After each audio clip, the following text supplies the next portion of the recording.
Hi, and welcome to today's webinar. As always, I'm Jeanette, and with me I have. Hi, I'm Dan, and what are we going to talk about today, Jeanette? Well, we're going to talk about the WebRTC technique. And first of all, we're going to talk about what is it and what does it look like in Connect and how do you get started with it. And as always, you can always share your questions and comments in the chat box below, and we'll take that. But besides that, Dan, I'll give it to you. Yeah, I think we should just get started with it. Yes. So, first of all, what is WebRTC? Well, it stands for Web Real-Time Communication, and it's a new communication technique that is now standard in all modern browsers, and is also available via the JavaScript API.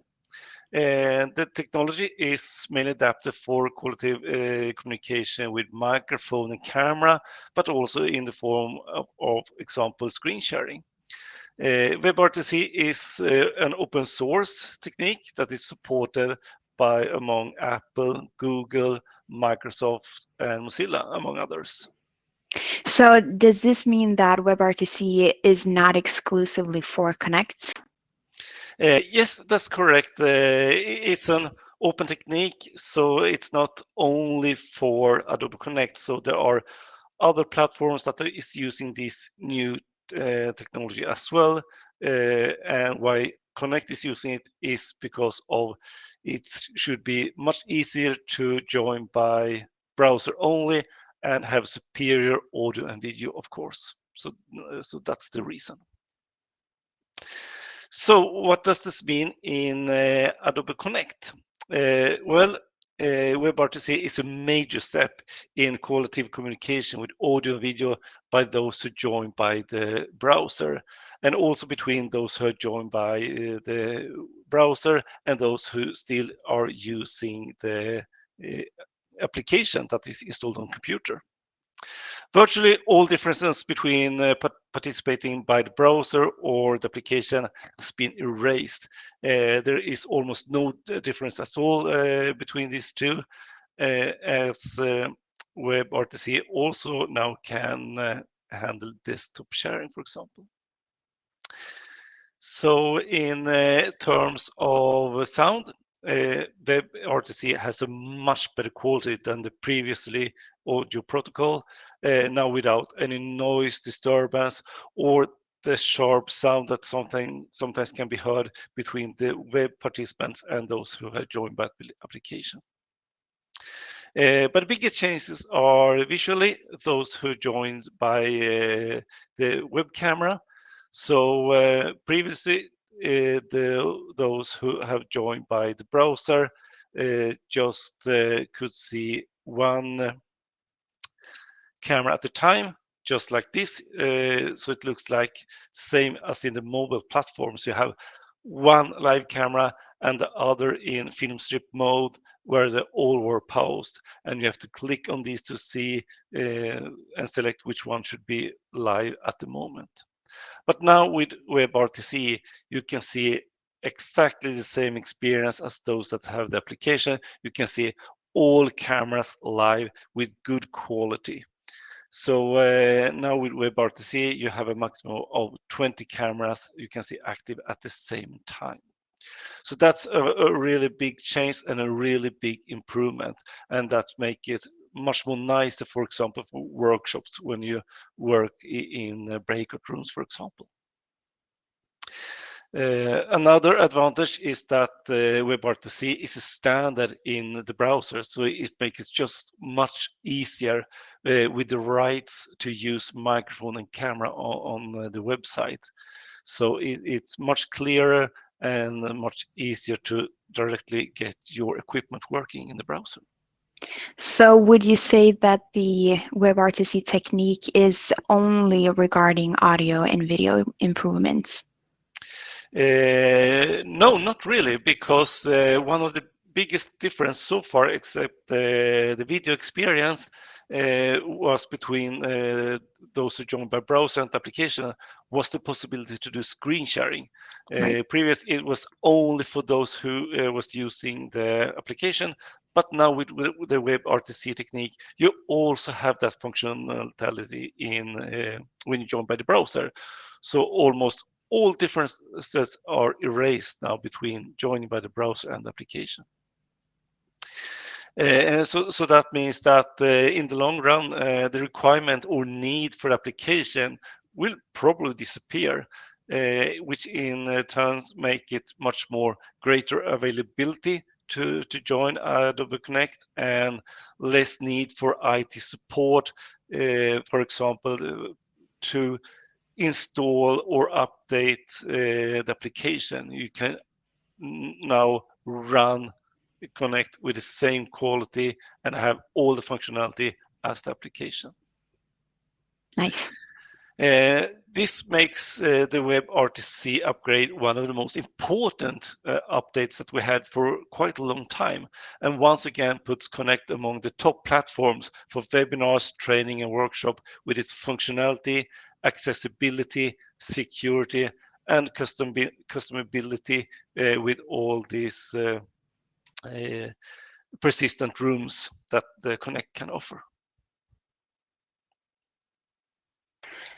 Would you say that there's a recommendation of stop using the application now that we have the WebRTC technique, or when it's coming? Well, since the functionality is so good in the WebRTC, you are not in the same need that you are required to use the application. But we still recommend that if you have the possibility to install the application, please do that because it's adapted for Connect. And it's saying that Adobe says that please still use the application. But in the long term, that might be that the application will fade off. But still, if it's possible, run by the application because that one is adapted. The browser is not, even though that we have all the functionality and the quality now in the browser. So I hope that was enough clear answer, but Yes. still use the application if you can, but it's no longer forced to have a good experience. When is it possible to get started with WebRTC? Well, we have not yet a fixed date for the update, but it will be available around the month of May that this update will be released. In connection with this update, there will also be some news with a nice and clear experience regarding to login. And this update will of course be available for those who will work with on-prem as well. And same that there is no fixed release date yet. But the combination with on-prem and WebRTC makes Connect one of the most secure and quality platforms that are on the market. So it's a really, really nice solution that we see right now. However, if you are really interested in WebRTC, it's already possible to get WebRTC activated on your license, just as we have done in this Connect room that we are in right now. So if you haven't noticed, so I am actually joined this room by the browser, and my colleague Jeanette has joined by the application. So this is the huge difference now between the application and the browser regarding video and audio. So if you're interested, please contact us at Scoolia and we'll make sure that you can take a part in the WebRTC experience before the official update. And this is of course applied to hosted licenses. Are you on-premise? Please also contact us. If you want to try out WebRTC, we can arrange for you to try that on hosted rooms, or if there are possible to make it activated earlier, but there is no such official information on that one yet. Great. I think that we have some questions, and I will go through them here. Are there limitations for a host on web browser versus application? There is almost no difference at all. The host experience are exactly the same. You have all the functionality. There are some minor functions that you might be able to change speaker in the application, but not in the browser. But otherwise, all the major functionality, you have that on the browser client as well. So me as joined by browser now, I can handle this room as a host just as perfect as by the application. And just parenthesis there, it looks the same in the browser as in the application. Yeah, of course. So that's also you can barely tell the difference anymore. The only part is that in the browser you still have the browser tab at the top. exactly. If we only work with the application, is there no use for us with the WebRTC then? I guess this question is probably from a company who has integrated Adobe Connect with the application with all the users.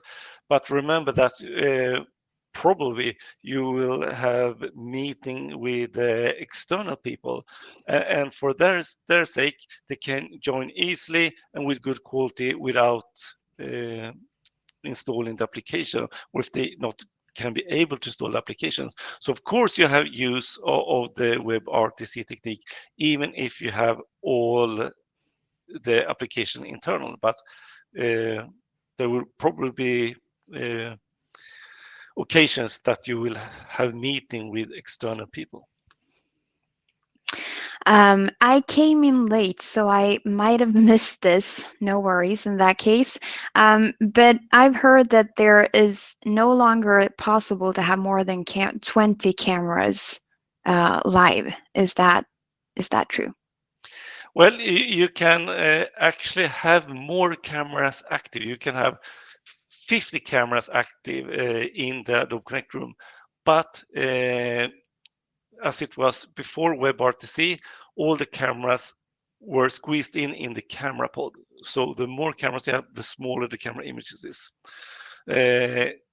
Now there is a limit that you have maximum of 20 cameras shown at the same time. So the same part as you have in a PowerPoint slideshow in the SharePoint, that you have buttons that you can switch between the slides. You have below in the cameras, you can switch. You can see the first 20 cameras, then you can see the next 20 cameras, and then the next 10 if you have 50 cameras active at the same time. So you can no longer see all cameras above 20 at the same time, but you can have them all activated, and then you can slide through them. And But that is also for the browser, right? Because before there exactly, was only one yeah. possible. But if you look from a qualitative point of view, there's really need of more than 20 cameras active at the same time, because then they get so small and it's hard to get an overview of all the cameras anyways. So Yeah. that's a good reasonable amount of cameras that can be shown at the same time, I think. We have one last question that we've been touching already. Is there a possibility to get WebRTC on our on-prem server before the update? Well, as I said, there is no official beta for on-prem, but please contact us on Scoolia and let's see what kind of information, what we can do, what is possible for on-prem. And if you're really interested to try it out, we can always give you the possibility to try the WebRTC technique on hosted room at least. So please contact us. And how do you do that? Well, here is our contact information. We have the sales mail, and also on our website you can find more information, and there you have a contact form you can use as well. So if you have the slightest interest in WebRTC and would like to try it out, please reach out and contact us, and we will answer all your questions and give you the opportunity to try it out by yourself. Great. I think that's it. And now you know everything about WebRTC. You're professionals. With that being said, thank you, Dan, and thank you for watching and for all of your questions. We'll see you another time. Yeah, take care and thank you. Bye. Bye.